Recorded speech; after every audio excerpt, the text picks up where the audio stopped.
Welcome. Thank you for joining us today.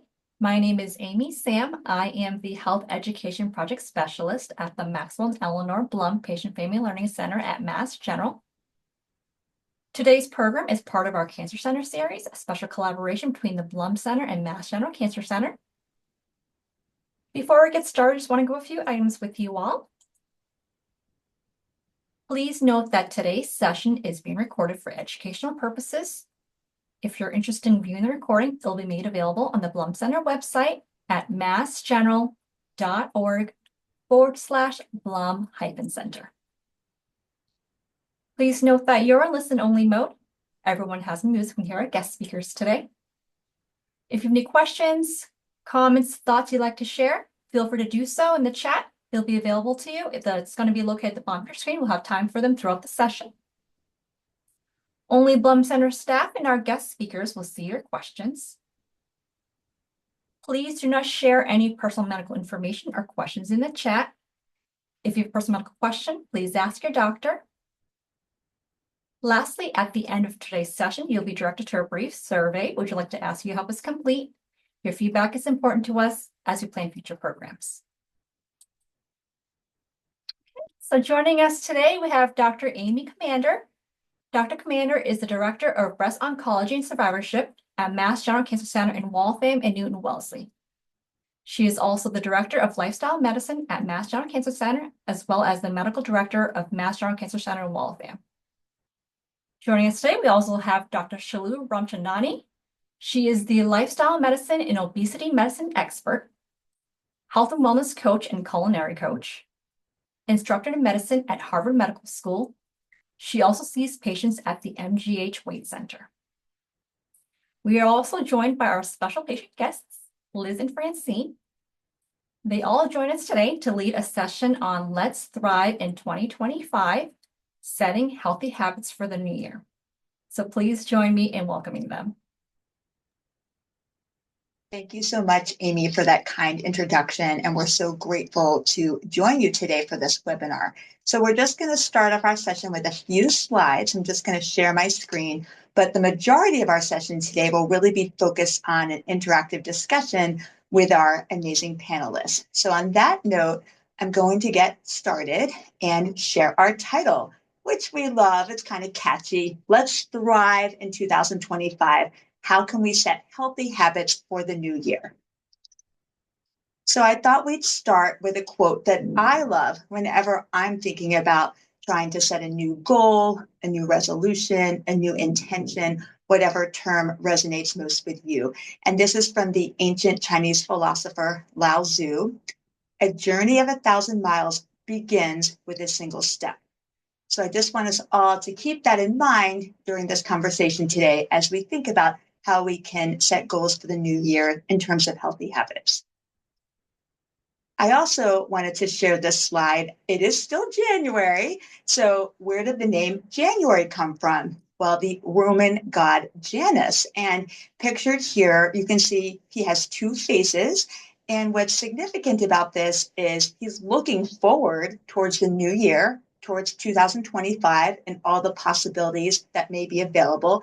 But he's also looking backward at 2024 and beyond, really like reflecting on how the previous year and years went. So I think when we're thinking about setting goals or intentions or resolutions, I'm going to use all of those terms in our conversation today. It's important to think about these two facets, looking forward, but also looking back, really thinking about past successes, past challenges that were overcome. I also love this metaphor of thinking of the new year as an open book. We have an open book in front of us, 365 pages. How are we going to fill those pages? What kind of story do we want to tell ourselves? And something we can think about during our conversation today. Our objectives for our discussion today are really to think about goal setting in the context of cancer survivorship. I will acknowledge that's what we're focusing on today, but the tips and tricks we're going to discuss are really relevant to anyone. But we'll talk about the important role of survivorship care and the importance of lifestyle medicine, which we will define. We will take a deep dive into the 6 pillars of lifestyle medicine and define what that means and how these pillars can enhance oncology care overall health and prevent further chronic diseases. And finally, we are so fortunate to be joined by Liz and Francine, who are going to share their perspectives as patients. And we know that we learn the most from our own patients. And so we're so grateful to them for joining us today. I thought I would just start off with an important definition because often when we give talks, people ask us, what do you mean by cancer survivorship? Like, what does that really mean? What does it mean to be a cancer survivor? So I always share this definition, which I really like from the National Cancer Institute. And I don't need to read the entire definition to you, but I highlighted a few key points that I like to focus on when I give talks and really thinking about the journey of a cancer survivor, focusing on health and well-being of the individual diagnosed with cancer from the time of diagnosis until the end of life. So that really is a journey. And we really want to pay attention to the whole patient. And we think about the physical, mental, emotional, social, and financial effects of cancer that, again, begin at the time of diagnosis, continue through treatment, and beyond. I think it's also really important to highlight that we think about the important role of family members, friends, caregivers who are all part of the survivorship experience. So this very encompassing definition is important to think about as we discuss the role of lifestyle medicine in cancer survivorship. In addition, I wanted to highlight this report, which again was published back, now it's hard to acknowledge this, 20 years ago, 2005, this report from the Institute of Medicine, which really focused on from cancer patient to cancer survivor loss and transition. And again, I just want to highlight that the important role of thinking about how do we help individuals with cancer transition to the survivorship phase. We know, unfortunately, cancer is very prevalent. Each of us has a 1 in 3 chance of getting a diagnosis of cancer over the course of our lifetime. And therefore, we really want to think about how can we help support individuals during the survivorship journey. And as we will discuss today, we know some individuals after a diagnosis of cancer, really kind of question, how can I live my best life? What can I do to optimize my chances to reduce risk of recurrence, to reduce risk of other medical issues? Perhaps there's also reflection on maybe I want to change my goals in terms of my life and my purpose and reassessing that. And so we'll discuss that today as well. In addition, we know the treatments we give patients, unfortunately, can have both short-term and long-term side effects. And we want to make sure we're doing our best to help our patients thrive and address those particular concerns as well. So cancer survivorship is always on our minds, and we want to talk about how we can improve the health and well-being of all individuals who've had a diagnosis of cancer. And that's really the goal. How can we optimize the health, well-being, and ultimately outcome for individuals with a diagnosis of cancer? On that note, I'm going to turn this over to my colleague, Dr. Ramchandani. Great. Thank you so much, Amy, for that wonderful overview. Lifestyle medicine, we all focus on improving our lifestyles for preventing chronic diseases, like Dr. Commander said earlier. This really does apply to everyone in the audience, regardless of whether you have a cancer diagnosis. But where we're talking about its role in oncology care today, I'm just going to give you a quick definition of what it means really when we talk about lifestyle medicine. And lifestyle medicine is the therapeutic use of evidence-based lifestyle interventions that treat and prevent lifestyle-related diseases in a clinical setting. So it empowers individuals with knowledge and life skills to make effective behavior changes that address the underlying cause of diseases. Like she mentioned earlier, that a lot of these treatments can leave people with potential side effects, and even or potentially even like weight gain and fatigue issues. And a lot of these side effects may impair our ability to work on these lifestyle changes. So some of these lifestyle interventions that we focus on are the 6 pillars, which is the nutrition, physical activity, stress management, having restorative sleep, the power of social connections, and then as well as the avoidance of risky substances. And then on the next slide, I will go over a little bit more on the nutrition, specifically what the recommendations are. So the AICR, which is the American Institute of Cancer Research, these are the recommendations for cancer survivors. We know that by following these recommendations, individuals have improved survival overall, but also potentially have decreased side effects during treatment, but also decreased risk of recurrence. And one of the main things that highlights in the very top of the slide that you'll see is that eating a plant-forward diet, so eating a diet that's rich in whole grains, vegetables, fruits, and beans, and essentially being plant-forward is the recommendation. Limiting the consumption of red meat, processed meat, being a healthy weight. We all know how challenging that can be, especially when some of these medications that are used during treatment can actually contribute to weight gain that's not really in our control. But again, by following a lot of these recommendations, one can try to attain a healthier weight.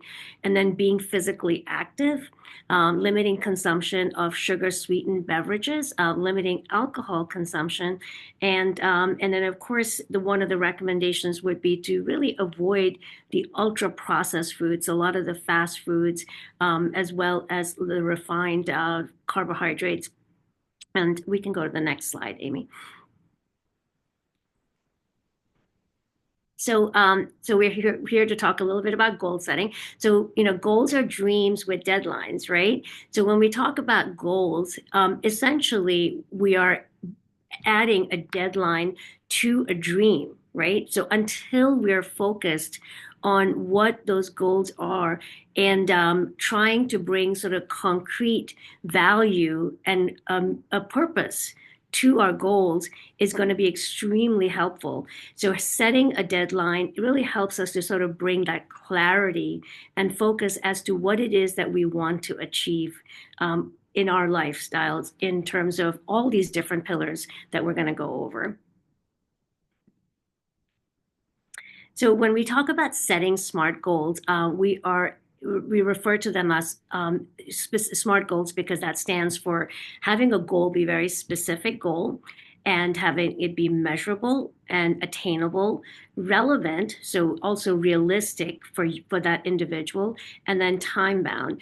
Because oftentimes we all know that when we are intentional about wanting to do something, making some changes in our lifestyle, like I want to maybe run a 5K in this spring, and oftentimes time passes by so fast, and here we are already in February, and I don't even know how that happened, and until we set very specific goals and even just start breaking them down into more sort of actionable steps, it's really hard for people to achieve their quote long-term goals that they've set for even a few months from now. So that's why breaking them down into very sort of time-bound, but also realistic, but goals that are meaningful for you and measurable is going to basically empower people to have attain these goals more readily, and then hopefully also improve their self-efficacy to set new goals as they become successful in their SMART goals.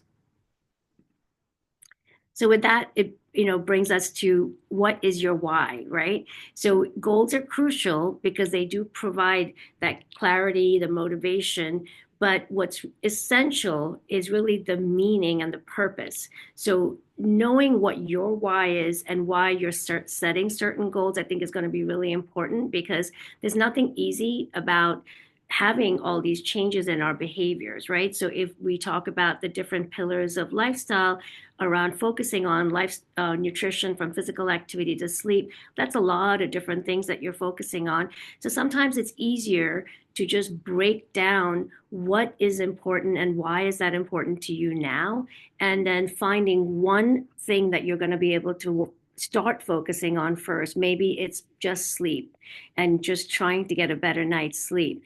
So identifying your why is going to be essential. And then our lifestyle medicine team at the Mass General Cancer Center, where we provide individual lifestyle medicine consultations. There also is an opportunity for patients for referral to the Weight Management Center, where I've been privileged to be a part of this team for. And we also have a Paving to Path to Wellness program, which is a 12-week virtual program that also focuses on all these different pillars of lifestyle medicine. And lastly, we also offered shared medical appointments, which are essentially group visits that also cover many aspects of these lifestyle medicine pillars to improve the experience for our survivors. And then lastly, we, like Dr. Commander said earlier, our patients are our greatest teachers. And we have Francine and Liz here today, and we're so excited that they're going to be there, that they're here to join us, so we can learn from them about their experiences through their journey and how they were successful in some goal setting and how that's helped them with their survivorship as well as their overall well-being. So thank you, Liz and Francine, for being here. But what I'm going to ask, if either one of you could maybe, actually, Liz, if you could start first, just tell us a little bit about you and your journey, and then we'll give Francine an opportunity to introduce herself. Sure. Thank you. Hi, everyone. I'm Liz, and thank you, Shalu and Amy, for having me today. I'm happy to be here to talk about thriving and goals with you and Francine. So to give a little bit of background about me, in 2017, I did go through a breast cancer diagnosis. So I had surgery and the treatments then. And, since then, it's really been a journey to go through. And, I thought I was pretty healthy, from a nutrition, exercise perspective, but I really wanted to learn more. I spent time in these webinars. I was a member of the paving program, so I went through that 12-week program to learn about lifestyle medicine, to learn about 12 steps that go, beyond lifestyle medicine, things that I could focus on to improve. I knew, I had always had kind of a goal setting mindset and focused on goals throughout my life, but now it was different, right? When going through a diagnosis like this and, wanting to focus on, how I could make healthy lifestyle behavior changes and things, I didn't know what I didn't know at the time. And it's certainly felt overwhelming. So what I wanted to be able to break it down, like you were saying, Shalu, and figure out, where do I start? What's important to me to start with? Because, what's important to me to start with could be different from someone else. And it even led me down a path of really wanting to understand how to make sustainable changes. I went through a health and wellness coaching program, actually, just because I wanted to learn more. It was for me. And, now I'm considering, doing more with clients, maybe, eventually, but it was for me to learn, how do I make changes and set these goals and really have sustainable impact. So, again, thank you for having me, and I'm happy to be here. Thank you, Liz. Yeah. Francine. Hi, everyone. Thanks for having me as well. I'm really happy to be here and excited to discuss this stuff. I am a breast cancer survivor. I was diagnosed in 2022. So I am about 2 years out of treatment. I had triple negative breast cancer, which was discovered at my very first mammogram when I turned 40, about a week after my 40th birthday. So that was quite a shock. I had a lumpectomy, chemo, and radiation. I am a mother. I have an almost 11-year-old daughter, and I have a loving husband and 7 rescue dogs at home. I am a canine behavior expert. I have a business called Bark and Roll north of Boston, and that's in its 15th year. And I also have a nonprofit rescue. So I was really, really focused on work and sort of was always pushing my own I would say self-care and wellness to the back burner. I think as a woman in our society, and especially a working mom, we're sort of almost expected to take the back seat a lot of times to focus on everyone else. At least that's my personality. So after the diagnosis, I and going through all the treatment and everything, with a really wonderful support system and an amazing care team at MGH. I was focusing on, okay, how do I make sure this never happens again? With the most scientific based, information out there, and how do I focus on, making those changes, and where do I start? So I had, a lot of mental health support. I'm a huge mental health advocate. So the social worker that I was assigned at MGH has been, amazing, and we have a support group there. But and I, have a therapist and things like that. So I can't recommend that highly enough. It's sort of, but I knew that yes, okay, so my mental health, working on that, getting stronger after all this treatment, and trying to figure out, what my new priorities are. I knew one of those things was getting stronger again, and living my best life. And I felt extremely overweight. I was a bit overweight at my diagnosis, and then, like you mentioned, the medications and lack of being able to do much uh, pushed me into a point of being really uncomfortable and having to buy new clothes and things like that. So that'll kind of snap you out, I think, a little bit. So my oncology team referred me over to Shalou and the lifestyle medicine program, and that has been really transformative for me in a lot of ways. So I'm here to share all that info that I've learned, and how I've gotten to now, and I'm still very much a work in progress. And yeah, I'm really happy to be here. So ask anything. I am one of those people who will pretty much share anything. Thank you. Thank you, Francine and Liz, for sharing. So, New Year's is always sort of the time that we think about people setting resolutions and just having a reset, like Dr. Commander was saying earlier. But, you tell me if the two of you agree, but since this journey, have you found yourself trying to set more goals around just any time of the year? Really, it doesn't matter. It could even just be every Monday I started a new SMART goal. But I wanted to hear a little bit from the both of you about that, and how that went in terms of challenges, that because a lot of people really struggle with the goal setting, and then of course then following through. So I just want to hear from both of you. Liz, if you want to go first again and tell us a little bit about that. Sure. Yeah, absolutely. I think for me, goal setting, like I said, it was really overwhelming at first. Like I knew that there were things I wanted to do. I was learning things in the paving program and other programs I attended through MGH and others. And for me, it was definitely throughout the year, I would look at, well, what do I want to start with? And what do I want to make sure I have on my list and I don't take off my radar? So I'm a list person. I would generally make lists, and I would break it down into timelines. What am I going to tackle first? And what does that mean in the next 3 months or 6 months? And then what else do I have on my list? And to be honest with you, a lot of times I would shift, navigate, readjust my goals because they would evolve over time. I would come across one thing and then maybe I felt, oh, this is really what I need and what works for me.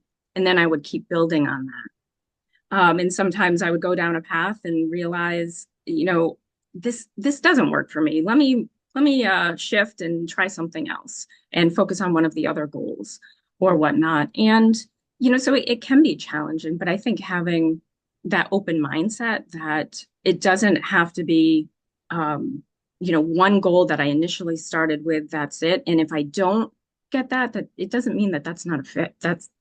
It doesn't mean that that's a failure, that I could still shift and adjust, and move a different way. And, it's challenging to break it down into smaller steps. I think that was the biggest thing for me because I felt overwhelmed with all of this different information on stress management and getting good sleep and different things. Where do I start and how do I break it down into a small step? And I will say too, going through it, it felt overwhelming. When I look back now, I see the small steps that I took and how they really built on each other. And now I see the progress. At the time, sometimes it was a bit challenging to feel like I was making progress, but those small steps and those incremental pieces are so helpful when you have these big, lofty goals. Right, right. I mean, I think you bring me to the point of just acknowledging even where you are now compared to then. And sometimes we find ourselves, we're comparing ourselves to when we were in our 20s and we're able to do certain things and thinking that we're going to get right back and be able to do all of those things. But just acknowledging that you're in a different part of your life and adapting to now what is realistic for you. So thank you so much for sharing that. Francine, do you have some thoughts on that? Sure. So January always makes me a little anxious. I've never been a person that really loves New Year's or New Year's Eve. I feel like it's a little bit more depressing and anxiety provoking than celebratory. So I've never been a person that's a New Year, new me, on that kind of mission. I find it to be uh inauthentic to be setting goals for that, and I've never, if I ever tried in the past, I failed miserably. So I also am not an extreme person, a dry January person. What I try to focus on is setting goals weekly. I try to check in on a Sunday and see what my week ahead is looking like, and try to set a goal for that week. And that's more realistic for me, because it is overwhelming where to begin. So why not today? Why not now? And why not focus on the rest of the day? What can I do with the hours I have? How am I feeling? Checking in on myself. And then, those bigger goals. I know someone asked in the chat what my goals are right now. I have so many. But right now I'm in the middle of a weight loss and strength goal, and really focused on that. So trying to keep moving, and holding myself accountable for that and trying to make better dietary choices. I notice a lot of my stress and a lot of my probably weight gain and potentially even my cancer diagnosis. I am a person who never really prioritized a good sleep, and I had a real narrative built around that. I am a night owl. But I do have things to do in the morning. So I have to realize that, yes, this is a different time of my life. I can't sleep till 10 a.m. So, my partner had to cooperate, with the cooperation of my partner and his compassion, he helped me with this goal because, there are things sharing a bed with someone else and sharing a life with someone else, and they have different schedules than you and habits than you, that had to happen. So, working together as a couple is really helpful. So continuing to work together in my marriage is a goal for me, and something maybe people don't always share. A goal for me as well is to continue to check in on my stress and on my stress level and how I'm spending my time and learning how to say no.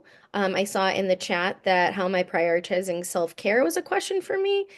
Self-care, prioritizing that for me is I'm prioritizing, making sure that I have joy and I'm doing things that give me joy, spending time with my friends, and family, and really not committing to things that I don't think are going to serve me, even if that sometimes feels bad or disappoints people. Trying to, at almost 43 years old, learn how to feel comfortable with that, because I do want to share a lot of myself and I do want to be there for people and support people, but I realize that if I am suffering or I have a chronic disease or I'm not feeling well, and my mental health isn't in order and things like that, then I am not going to be able to show up for anyone.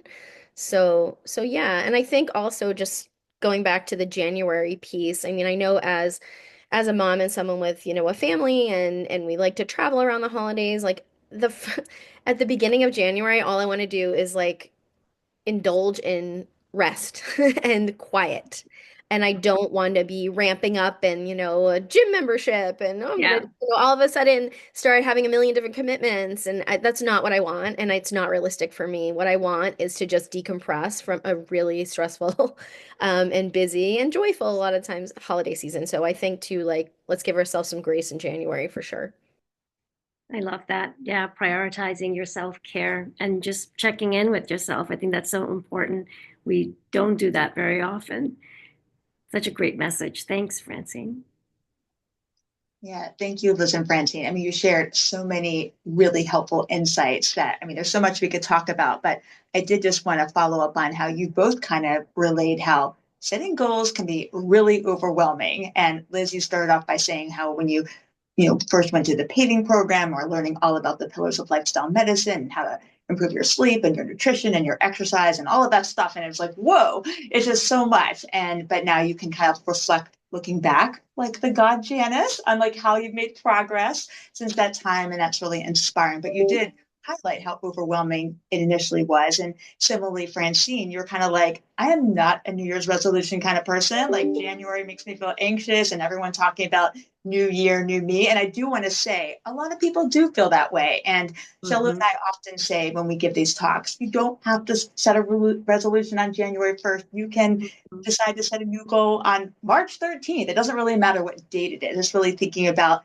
your intentions, your values, as you stated, Francine, what brings you joy. So I'm glad that you noted that because a lot of people don't really like this concept of like New Year's resolution. But we thought it was a good opportunity to discuss this topic and having a great conversation. So thank you both for being here. So I just wanted to reflect on, you both share different strategies from how you try to like break things down, make things a little bit more simple and set goals. So I'm curious, since your cancer diagnosis, and again, Liz, we can start with you. What were some factors that kind of motivated you to say, gee, I do want to make some of these changes in my health? So what were the factors that motivated you? What were some of the challenges you faced early on, and how did you overcome them? So I'm hoping you can both comment on that. Sure. So I think from a motivation perspective, I mean, quite frankly, I felt angry, like angry at my body, angry. How did this happen? Why did this happen? I thought I was doing things well. And I think that helped motivate me in a way to figure out, well, what is it that I could do differently? And what other types of lifestyle behaviors should I consider that could just help with my overall health and well-being? So one of the pieces of the paving program, and really, even ultimately lifestyle medicine, is around purpose and is around stress management. I have worked my entire career in corporate America, so I have had that component, and kind of stepping back and looking at, what am I focused on? What's my stress levels? And the way I'm living, does it really align with my values and what I want to do? And what's my why? I think you mentioned that in the beginning of this session. And to really break down my goals and think about, well, what's the why behind them? And kind of keep peeling back the onion to get to, well, what are my goals? And how do I define them for me? One of the motivators too was being within community of others who were going through a similar diagnosis and being able to chat with them and hear their motivators, hear what they were focused on, and learning from that, but also learning about myself from that. And well, when we were asked in the paving program, oh, have you thought about your purpose? What is your purpose? I thought, oh my, what is my purpose? That's a big question. And going through and kind of thinking about that purpose and navigating that. And of course, a purpose also shifts and evolves throughout life. It's not a one thing or one time thing, but these were all things that coming together were motivating me to keep learning more, keep figuring out more of, well, what are the goals that I have and that I want to focus on, things that I can control and things that, I think someone kind of alluded to already, you can make your own rules around setting goals, right? You can do it any time of year. From a timeline perspective, you can set them at any level. You can, start really small. So there's a lot of pieces, but I think, the community, chatting with others, that's a big factor for me and, helped motivate me in moving forward. Thank you for sharing that perspective. Wow, so much there. And I think a lot of our participants on this webinar can totally relate to what you're saying, how you stated that you first just felt angry at your body, which, by the way, I hear this a lot from my patients in clinic. I know Dr. Ramchandani is nodding as well. And I always tell people you should not feel angry. You should not blame yourself. You should not feel guilty or shame yourself. Like there's so many factors that unfortunately can contribute to risk for cancer. And so you just need to love yourself, take care of yourself, and we want to help you move forward. And I know, Liz, you've worked on this and you're doing amazing, but I just want to say that unfortunately we do hear that a lot. So if anyone's feeling that way, we want to help you grow from that. Another thing you talked about, so many brilliant insights, but I love that you really focused on the role of community and support. And we'll get to that a little bit more. But I know your group of the paving program, you really all support each other, women of all different ages. We had a woman in her 30s, we had women in their 70s, and I love how you all came together and supported each other with the goal setting. And that is absolutely key. So thank you for sharing and talking about purpose as well. Really amazing. Francine, we'd love to hear your thoughts too. Again, how did your goals change after your diagnosis? What motivated you to make changes? What challenges have you encountered and how have you overcome them? So we'd love to hear from you. I think, my why of my life, my purpose, things like that shifted because I was stopped dead in my tracks, facing a really unsure uh, future. I felt like I stared death in the face a little bit. I know that sounds dramatic, but as a 40-year-old woman who was not high risk for these things that we knew of, and especially, cancer, I never experienced such a life-altering thing. So I really had to recalibrate what my why was and how I was spending my time, and now, before, I was my why was a bit more focused on my business and helping others and things like that. Now my why is, to live live my life. Okay, so live my life, which means not schedule myself to the point of insanity doing things for other people or for my business to make money, et cetera, whatever it is for, and to actually live that time and enjoy it and feel things, so I'm not exhausted at the end of each day too, and putting that time aside for joy, for fun, and doing the things that I really enjoy. Like I said before, saying no to the things that no longer serve me. And then, also, I still want to live that life, of community and making an impact. And I was lucky to find my purpose or my calling, with animal rescue and helping people live their best lives with their dogs. So I was lucky to find that purpose and really feel like that's my calling before diagnosis. But I definitely have adjusted the time spent and how I ask for support from my team at work, how I ask for support from my family, from my friends, and from everyone I interact with. So, yeah, that my big motivator was live your life, girl. Like get it together and stop not living your life. Things go by quickly. Everyone tells you your children, you grow up so fast and everything like that. Like I don't want to miss that stuff. So yeah, I want to live a long life.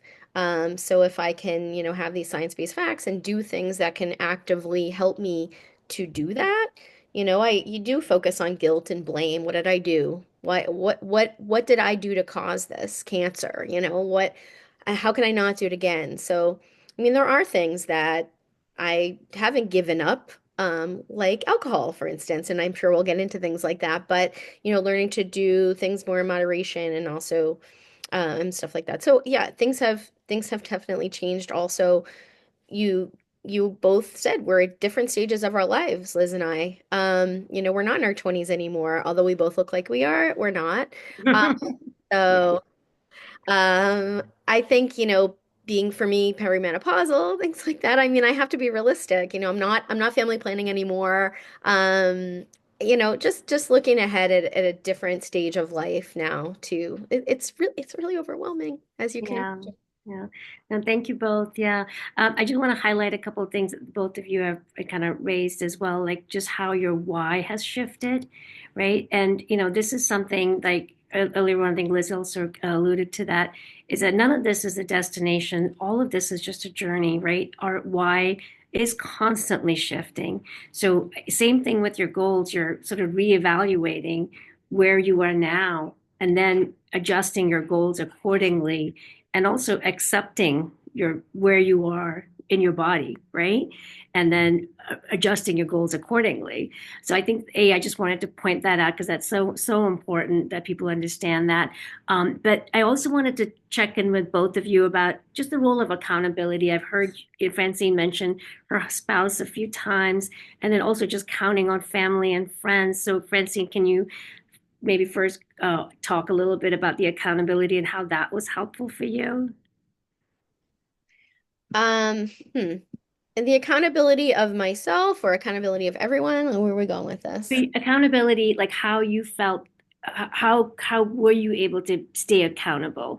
Did you use your spouse and maybe some friends to help you Oh no, stay he's not accountable? allowed to hold me Yeah. accountable for anything. No, Oh, that's okay. All right. Then not maybe a not your thing. spouse. Okay. No, that's not a thing. I will say my family and friends and my husband and my daughter especially. She's an old soul and she loves to take care of me. And I think she thinks she knows better than me sometimes. So fun. I do take her advice. Sometimes she will call me on my nonsense and it wakes me up. So yes, my family does hold me accountable, but really I like to try to hold myself accountable Good. the best way that I can. I'm in love with making excuses for why I cannot work out or eat healthy at times because it doesn't always feel good to me getting there. Of course, after I do those things, I feel like $1 million and I'm like, look at me. But the excuses are unlimited. I'm very creative in my excuses. And so just calling out my own BS is really what I have to do. And I think with again, focusing on the mental health piece, why I might be anxious about doing certain things, why I might not want to get out of bed and do the things and start my morning in a better way and develop those routines. That is tough. So I try to look for fact-based methods now. I have a journal, wellness journal. I wasn't a big journaler before. I'm really trying to commit to that because it does ask questions about how you're feeling today, like what's your energy level and stuff. And I put that narrative sort of that I create and I measure it against I have an Aura ring. I know everyone, might not know what an Aura ring is, but an Apple Watch, an Aura ring, this technology, I'm really nerdy and into this stuff and I feel like it's kind of a game changer, especially if you've had health issues in the past. I mean, it really is telling me about my blood oxygen levels and my resting heart rate and all those things. So I can actually look now and see, did I have a good night's sleep?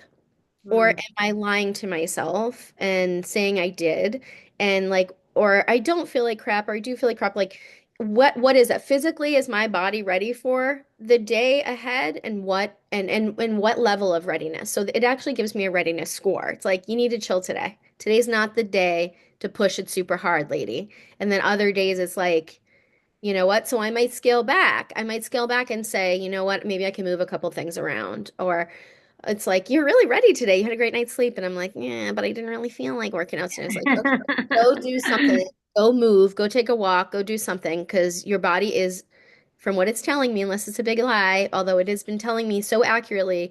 I mentioned this to you guys before, but I even know when I'm getting my period, which is wild because I never really tracked that before. So anyone interested in tracking those kind of things, ovulation, stuff like that, has been scarily accurate.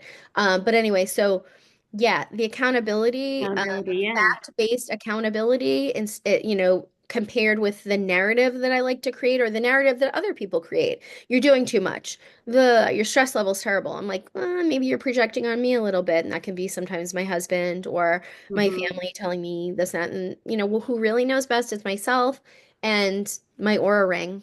So Yeah. So, anyway. so you're a gadget gal. I'm a gadget gal And now. that's I never great. was before. I never wanted an Apple Watch or a Fitbit. I was like, I don't know how many steps I'm taking. Now it's like, Gadgets are wonderful for accountability. great for self-compassion and grace too, because I'm like, I hit my Mhm. activity goal today. I did, and I didn't schedule a workout, but I still did it. So again, I'm like, I'm tired. Yes. Can I work out? Do I need to work out? I'm like, look, I've already hit my activity goal. I really don't need to kill myself now to go lift weights. That's super helpful to me. That's really made the shift for me in accountability, big time. That's awesome. And what gets measured gets managed, right? So if you're measuring, and you know exactly what you're doing, and that's how you can actually focus on then moving forward with that goal, right? Because then you're going to manage it. That's great. Thank you. And Liz, do you have any accountability tools and thoughts? Yeah, I mean, I think, certainly everything that Francine said, resonates with me. I've mentioned community. I think that's a big part for me of accountability with folks who are focused on some of the same things, Mhm. with goal setting, with changes. They may not necessarily be the same goals, but kind of chatting about what they are focused on. And, one thing that I realized going through, some of this journey at different stages, I realized that it was also about, from myself, right? Like the accountability for myself and kind of the self-compassion too as I was going through it. Like a lot of what Francine said, right? Sometimes you have to step back and it's like, it's okay if you didn't go to the gym today or exercise today.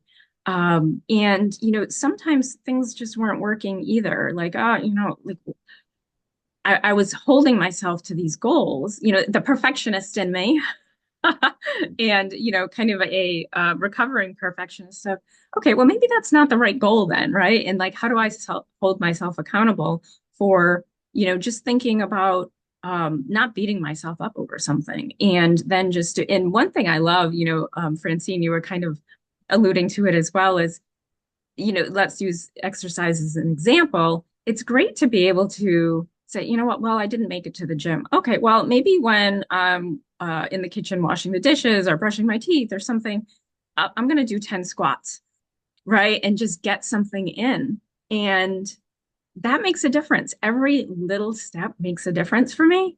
And just from an accountability perspective, I could feel like, okay, well, let's just have some self-compassion, do what we can do. And this is life, right? Like there is no right or wrong. There is no, 0 or 100. There can be places in the middle.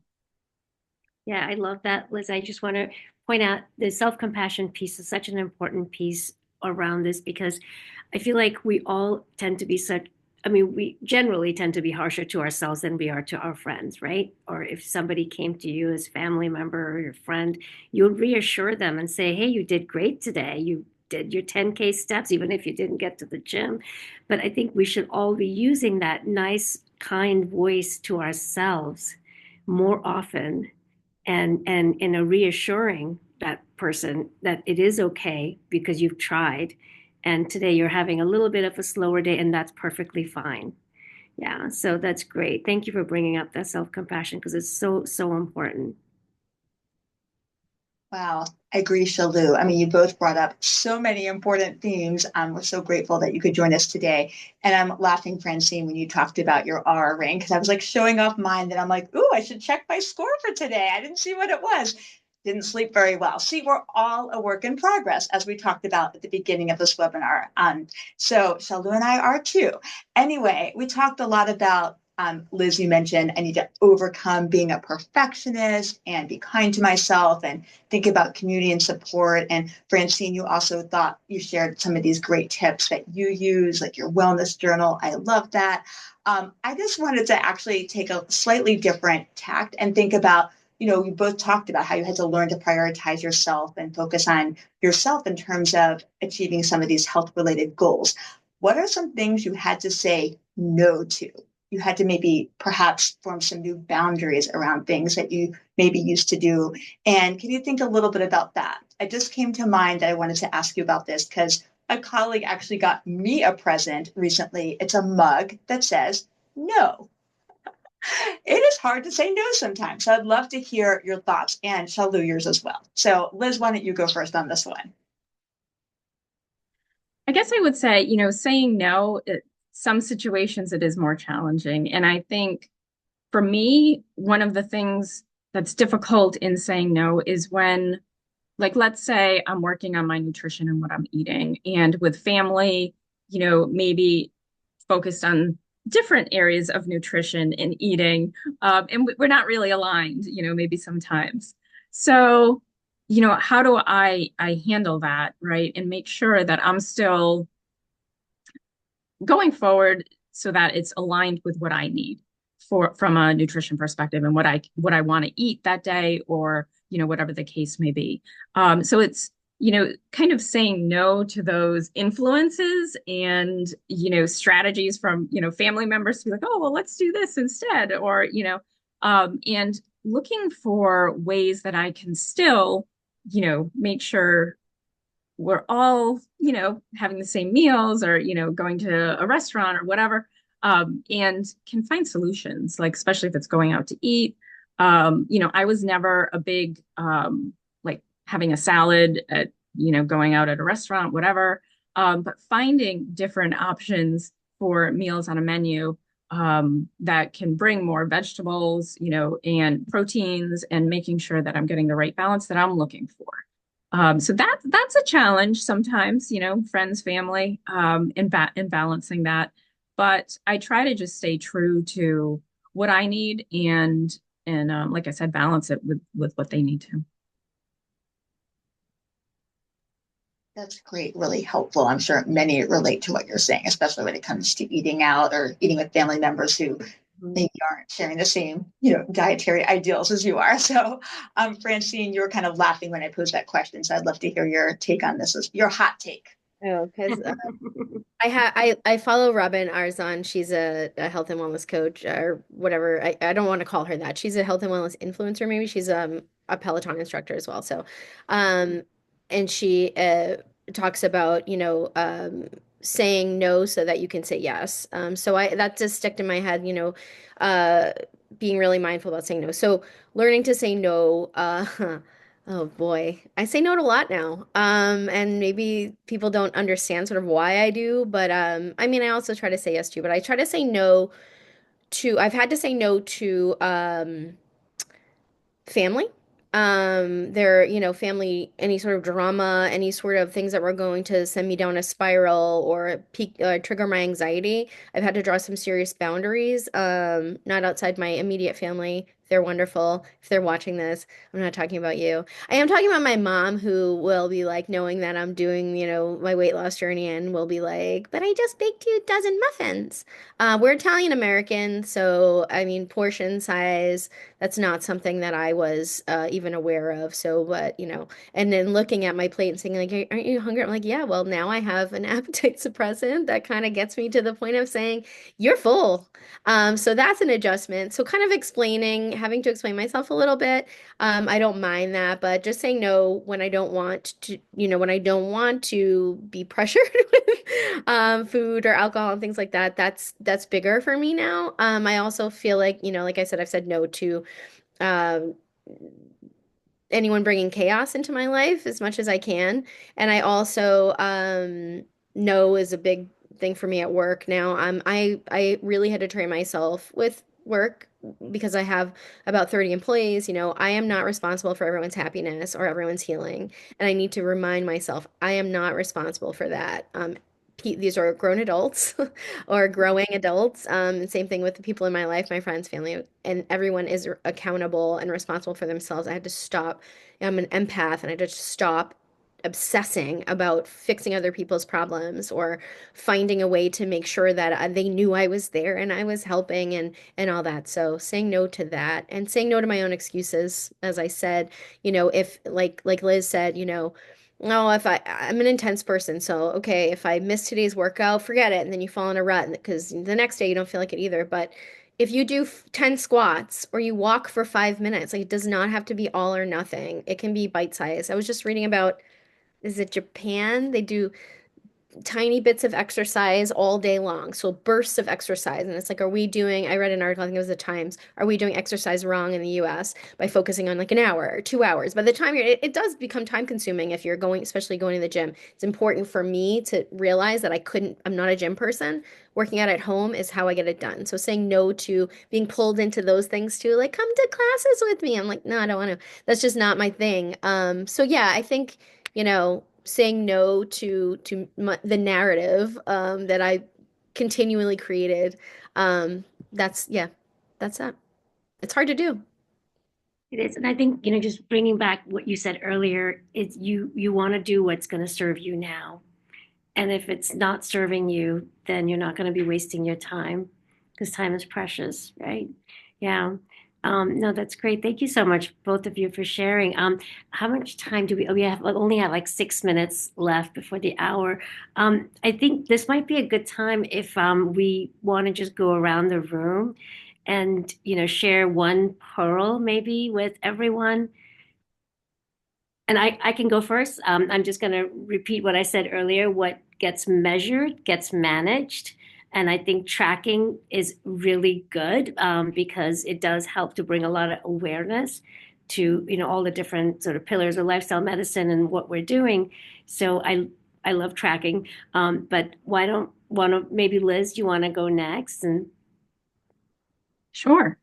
So I think, my key takeaway, I guess, would be, this is a journey. There is no answer, or, you don't have to have it figured out and feel like you have all the answers and have everything figured out. Um, Going through a diagnosis like this, it's a downer, right? It's a difficult thing. It changes the way you look at life, and just look at, what you're doing in your daily life. And um, but I think, just kind of going through the journey and figuring out what's important to you and what types of changes are things that are on your radar, and starting there. It's a great place to start for um, setting some goals and, looking at your why. thank you. Francine, do you have a pearl? A pearl. Our family motto is never give up. It sounds a little cheesy, but we kind of keep going back to that all the time of never give up. Obviously, move on if something's not serving you. I don't believe in failure. I believe that everything is a learning and growing experience. So I think that just recalibrating, pivoting, or just abandoning sort of goals sometimes because they're not even relevant to you anymore, and also making sure you're not comparing your goals to other people's goals. Stop doing that. I don't need to look like the women my age who are influencers and things like that online. Stop looking back, like Janice. Like, stop looking, Janice. I, a woman's name, is stop looking back in time and trying to catch the old me, or try to catch up to Mhm. the 29-year-old me, try to figure out, okay, what do I, who am I now, and kind of, and really creating those goals based on that, not goals based on the past.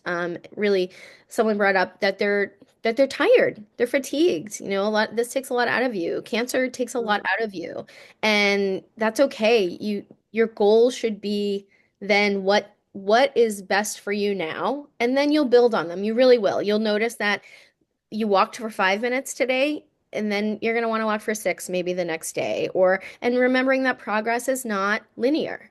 Sometimes you get in a rut, and it's cyclical. Behavior is not linear. Sometimes you make good changes. Mhm. Sometimes you have ups and downs. You're a human being, not a robot. So giving yourself grace there too. So those are all my pearls right now, Those guys. are such great, great pearls. Thank you, Francine. And I love the fact that you brought up the fact that we should not be comparing ourselves to anyone else. Everyone's journey is so different. Yeah. And it only sets us up for, stress when we do that kind of comparison. And then Amy, do you have a pearl?